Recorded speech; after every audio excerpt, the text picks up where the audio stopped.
മകളായ ദാക്ഷായണി എന്നറിയപ്പെടുന്ന സതി തന്റെ ഭർത്താവായ ശിവൻ സ്വന്തം പിതാവിനാൽ അപമാനിതനായപ്പോൾ യാഗാഗ്നിയിൽ സ്വയം ദഹിപ്പിച്ചതിന്റെ പേരിൽ സതി പ്രസിദ്ധവും ചിലപ്പോൾ കുപ്രസിദ്ധവുമാണ്.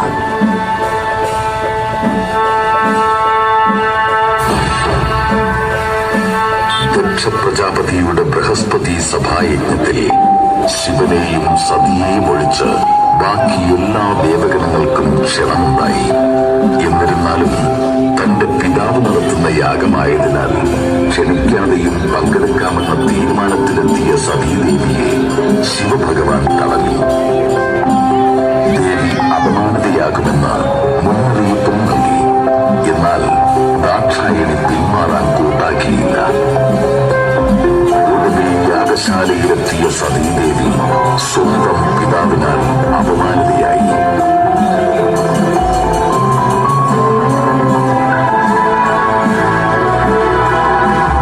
ആദിമൂലത്തെ അവഗണിച്ച് ഈ യാഗം അപൂർണമായി അവസാനിക്കും.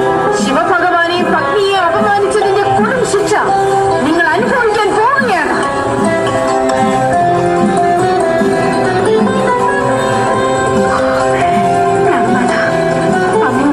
അനുസരിക്കാതെ ഇറങ്ങി തിരിച്ച സതീത പശ്ചാത്താപ പരവശയായി അങ്ങയോട് മാപ്പപേക്ഷിക്കുന്നു.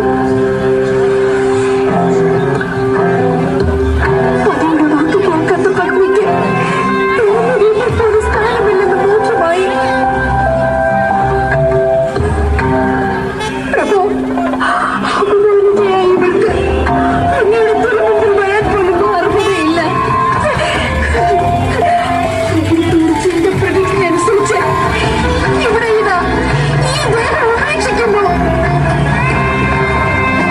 വരും ജന്മങ്ങളിൽ അവിടുത്തെ പാദസേവ ചെയ്യാനുള്ള പരമഭാഗ്യം നൽകണമെന്നുള്ള പ്രാർത്ഥന മാത്രമേ അന്തിമമായി ഇവർക്ക് ചെയ്യാനുള്ളൂ.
ദക്ഷന്റെ നിഗ്രഹത്തിനായി ശിവദേവന്റെ തിരുജടയിൽ നിന്നും രൂപമെടുത്ത വീരഭദ്രസ്വാമിയും ദക്ഷ പ്രജാപതിയും നേർക്കുനേർ.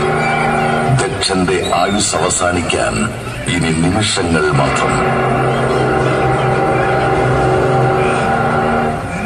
കേവലം ജ്ഞാനം മാർ സത്യം നിരീശ്വര പരാധര നിരിയൽ തേജാഗജന്ധി കൽപ്പകോടി സദാ നിജ. അതായത് ആരാണ് ജ്ഞാനത്തിന്റെ അഹങ്കാരത്തിൽ ഈശ്വരനെ തഴയുന്നത്, ഈശ്വര മഹത്വം അംഗീകരിക്കാത്തത്, അവന്റെ സ്ഥാനം കേവലം നരകമാണ്. മഹാദേവ, നമുക്ക് വളരെ വലിയ തെറ്റുപറ്റിപ്പോയി. ക്ഷമ നൽകിയാലും നമ്മെ രക്ഷിച്ചാലും പ്രഭു, നമ്മെ രക്ഷിച്ചാലും. മനസ്സിലാക്കൂ, ഞാനാണ് പ്രജാപതി ദക്ഷൻ. നമ്മുടെ രാജ്യസഭയിൽ അങ്ങയ്ക്ക് വലിയ സ്ഥാനം നൽകുന്നതാണ്. നാം അങ്ങയെ ഉപഹാരങ്ങൾ നൽകി ആദരിക്കുന്നതാണ്. മഹാദേവ, ഞാൻ അങ്ങയ്ക്ക് വിഷ്ണുവിനേക്കാൾ വലിയ സ്ഥാനം നൽകാം. നമ്മുടെ പ്രാണൻ രക്ഷിച്ചാലും മഹാദേവ, നമ്മുടെ പ്രാണൻ രക്ഷിച്ചാലും. ഓം നമഃ ശിവായ, ഓം നമഃ ശിവായ, ഓം നമഃ ശിവായ.